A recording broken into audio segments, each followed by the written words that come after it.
अमरावतीत विधान परिषद आमदार संजय घोडकेंचा अपघात झाला। एका कारने दुचाकीवरून येणाऱ्या आमदार घोडकेंना धडक दिली।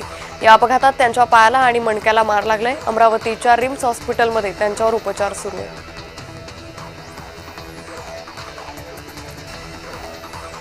रत्नागिरी जिल्ह्यातील बेजबाबदार बस कर्मचाऱ्यांचा व्हिडिओ व्हायरल झालाय। गुहागर चिपळूण मार्गावर प्रवासी बसमध्ये चालक वाहक मद्यधुंद अवस्थेत होते। प्रवाशांनी आरडाओरडा केल्यानंतर स्थानिकांनी बस थांबवली। सर्व प्रवासी सुखरूप उतरले।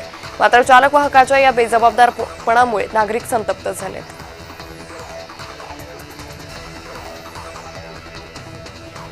वर्ध्याच्या क्रीडा भवनात रविवारच्या मतमोजणीची तयारी पूर्ण झाली आहे। सकाळी 10 वाजता प्रत्यक्ष मतमोजणीला सुरुवात होणार आहे। यासाठी 100 कर्मचारी 120 पोलीस कर्मचारी तैनात असतील।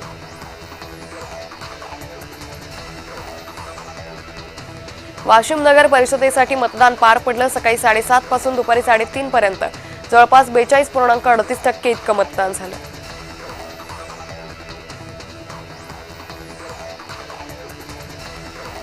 जुन्नर तालुक्यातील पारगाव इथं बिबट्या जेरबंद झालाय। 7 वर्षाचा नर बिबट्या जेरबंद झालाय। 2 दिवसांपूर्वी या बिबट्याच्या हल्ल्यात 8 वर्षाच्या चिमुकल्याचा मृत्यू झाला होता।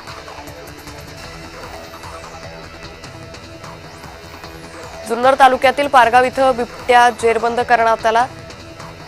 तर अहिल्यानगरमध्ये शनी अमावस्येनिमित्त लाखो भाविकांची गर्दी झाल्याचं पाहायला मिळालं।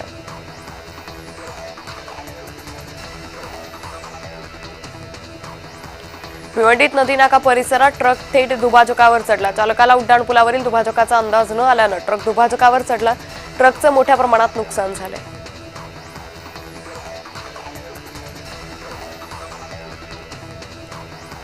नाशिकच्या येवला तालुक्यात 20 ते 30 ट्रॉलीत चारा कुट्टीला आग लागल्याची घटना घडली। अग्निशमन दलानं ही आग आटोक्यात आणली। मात्र या घटनेत शिवाजी खोकले या शेतकऱ्याचं नुकसान झालंय। या प्रकरणी कुणीतरी ही आग मुद्दाम लावली असल्याचा संशय शेतकऱ्यानं व्यक्त केला।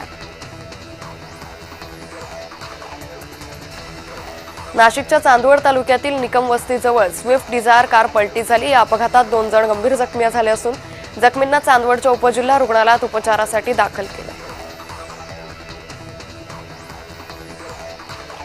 अंबरनाथमध्ये मतदानाला उत्स्फूर्त प्रतिसाद मिळालाय। पण प्रत्यक्ष मतदानाचा दिवस येऊनही भाजप आणि शिवसेनेत आरोप प्रत्यारोपांचं सत्र काही संपत नाहीये। बोगस मतदानाच्या मुद्द्यावरून दोन्ही पक्षांकडून परस्परांवर टीका केली जाते। धुळ्यात बिबट्याचा वावर आणि हल्ले वाटल्यानंतरही वनविभाग डोळेझाकपणा करत असल्याचा आरोप ग्रामस्थांनी केलाय।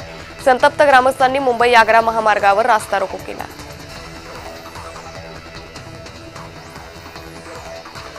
सोलापूरच्या बोरमणी वनात भारतातील सर्वात मोठा दगडी चक्रव्यूह सापडलाय। तज्ज्ञांच्या मते ही रचना 1ल्या ते 3ऱ्या शतकातील रोमन क्रेट नाण्यांवर दिसणाऱ्या चक्रव्यूह सारखी आहे।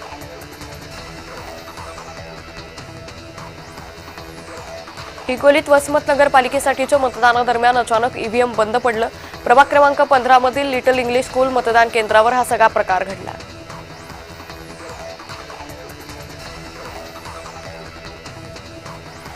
बुलढाणा जिल्ह्यात मतदान प्रक्रिया पार पडत असताना परिसरात मोठा पोलीस बंदोबस्त तैनात करण्यात आला होता। निवडणुकीमध्ये बोगस मतदार आणि कुठलाच अनुचित प्रकार होऊ नये यासाठी पोलिसांकडून ही विशेष खबरदारी घेण्यात आली। धाराशिव जिल्ह्यात न्यायालयीन प्रक्रियेमध्ये अडकलेल्या धाराशिव आणि उमरगा इथल्या 6 प्रभागांमधील मतदान प्रक्रिया पार पडली। या निवडणुकीसाठी भाजपचे आमदार राणा जगजितसिंह पाटील, खासदार ओमराजे निंबाळकर, आमदार कैलास पाटील यांची प्रतिष्ठा पणाला लागली। मंगळवेढा नगर परिषदेच्या निवडणुकीत भाजप उमेदवार सुप्रिया जगताप आणि तीर्थक्षेत्र विकास आघाडीच्या सुनंदा आवताडे यांच्यात प्रमुख लढत आहे। रविवारी या लढतीचा निकाल समोर येईल।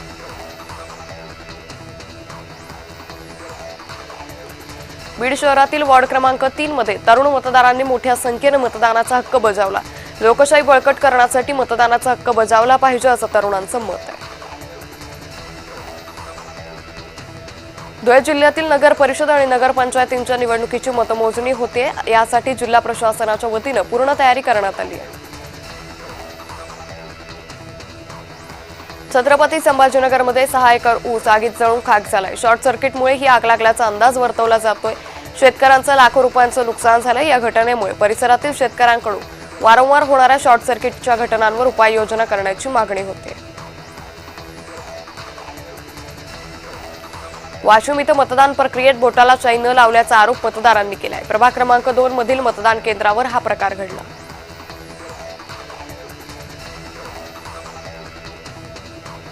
येवला नगर परिषद मतमोजणीच्या पार्श्वभूमीवर शहर पोलिसांनी रूट मार्च काढला। कायदा आणि सुव्यवस्था अबाधित राखण्यासाठी पोलिसांच्या वतीनं शहरातून रूट मार्च काढण्यात आला। Jalgaon government servant cooperative credit सोसायटीतील नोकर भरतीवरून राजकीय वाद झाला। 68 जागांच्या भरतीसाठी दिलेली स्थगिती 24 तासात उठल्यानं संशय व्यक्त केला गेला। नियमबाह्य भरती आणि कोट्यावधींच्या गैरव्यवहाराचा आरोप एकनाथ खडसे यांनी केला आहे।